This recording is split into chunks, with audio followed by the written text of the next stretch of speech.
Saudi ഭരണാധികാരി അബ്ദുള്ള രാജാവിനെ പ്രതിനിധീകരിച്ച് മക്ക ഗവർണർ ഖാലിദ് അൽ ഫൈസൽ രാജകുമാരനാണ് കഅബ കഴുകൽ ചടങ്ങിന് നേതൃത്വം നൽകിയത്.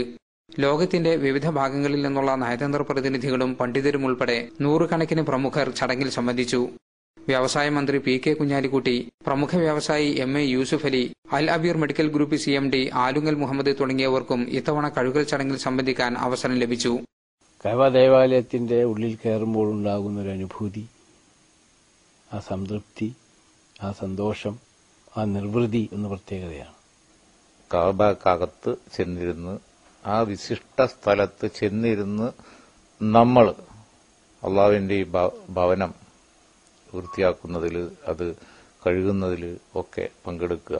അവിടെ വെച്ച് നബി തിരുമേനി ഇരുന്ന സ്ഥലത്ത് ഇരുന്ന് നമ്മൾ തൗബ ചെയ്യുക, പ്രാർത്ഥിക്കുക എന്ന് പറഞ്ഞാൽ അത് വല്ലാത്ത ഒരനുഭൂതി തന്നെയാണ്. അത് വാക്കുകളിൽ ഒതുക്കുക പ്രയാസമാണ്. എനിക്ക് ആദ്യമായിട്ട് കിട്ടിയ ഒരു അവസരം, എന്റെ ജീവിതത്തിലെ ഏറ്റവും സന്തോഷം നിറഞ്ഞ ഒരു നിമിഷമാണിതെന്ന് പറഞ്ഞാൽ തെറ്റില്ല. പനിനീർ കലക്കിയ സംസം വെള്ളം ഉപയോഗിച്ചാണ് വിശുദ്ധ കഅബ കഴുകിയത്.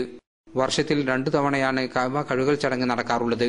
മക്കയിൽ നിന്നും ജലീൽ കണ്ണമംഗലം, ഏഷ്യാനെറ്റ് ന്യൂസ്.